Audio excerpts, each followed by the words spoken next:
Hey everybody.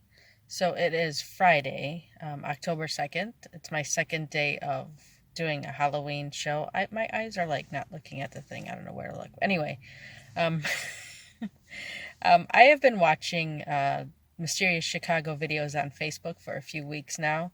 Adam Seltzer does cemetery tours and tours around Chicago about, you know, famous serial killers like H.H. Holmes and others, and they're all very informative and interesting.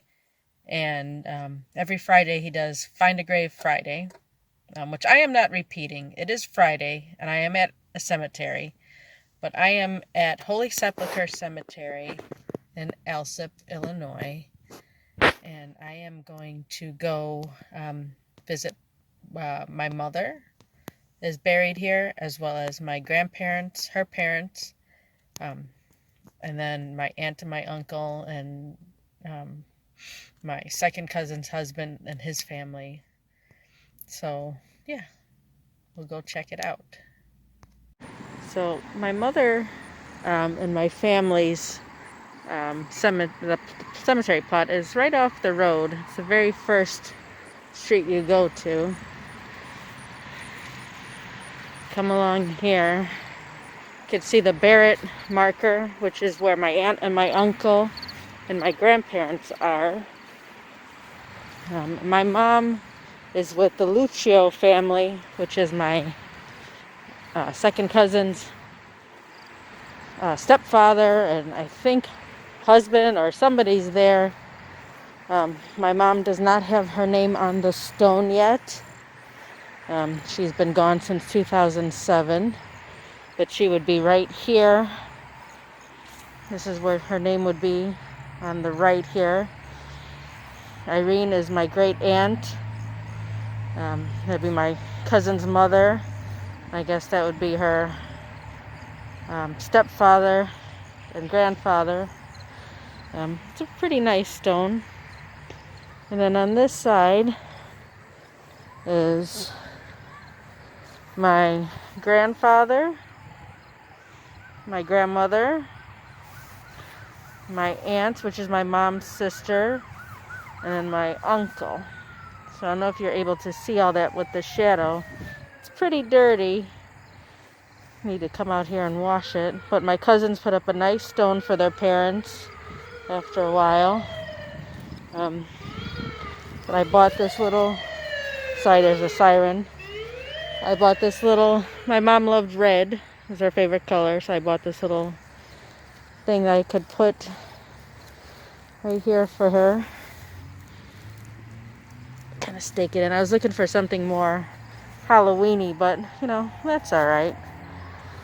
But yeah, she died in 2007, in May. She was buried the day after Mother's Day that year, so it was a little bit rough. But technically she's like right here is where she would be buried.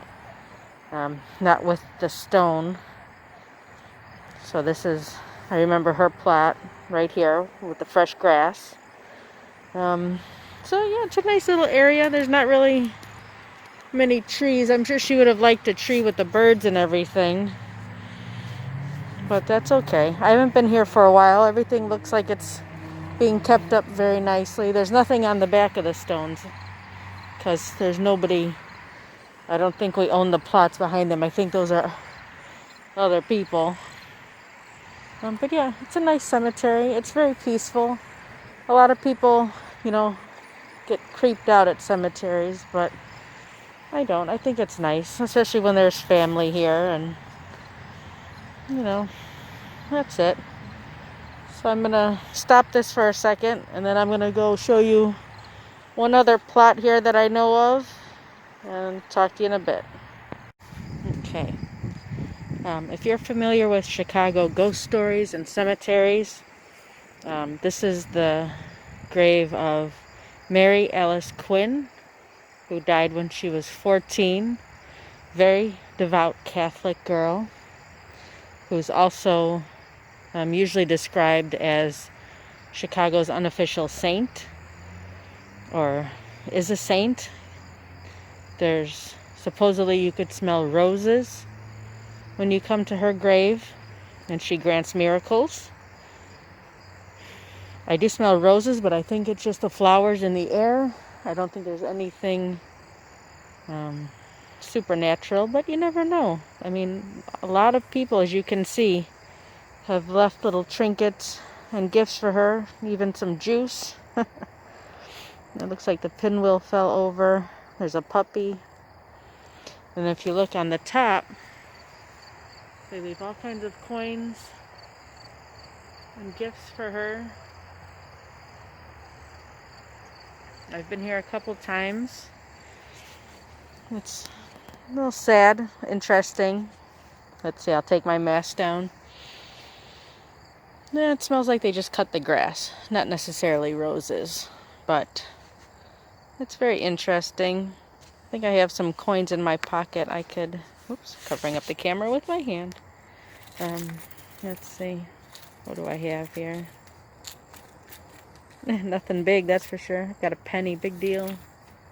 Sorry, Mary Ellis. Yeah. Oh, there's other pennies up there. The bushes are a little bit overgrown, but it's pretty interesting, I think. This is My Jesus Mercy on the bottom there. I'm guessing those are her parents as well.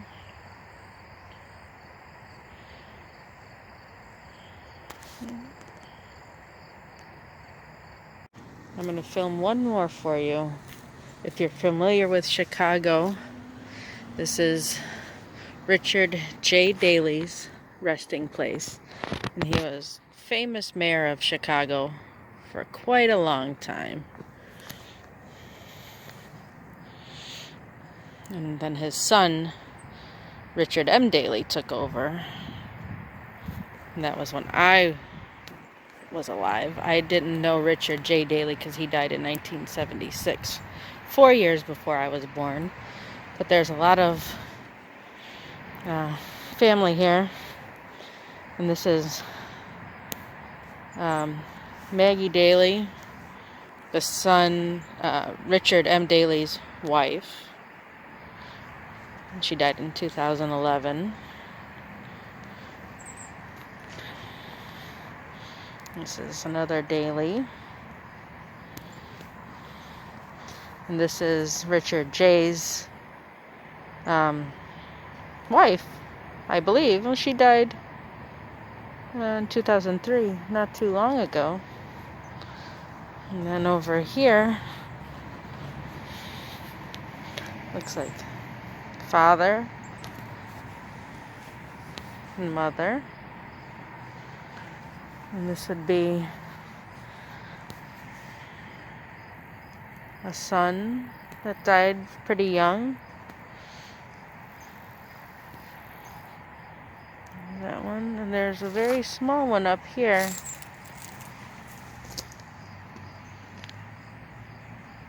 I don't know who that is. But it looks like a baby, which is sad. But this is, oops. This is right when you come in. There's the main entrance. It's hard to miss. There's a big stone cross with the name Daley on it. It's a very nice section they have for him. With all the bushes and the trees and the flowers. It's beautiful.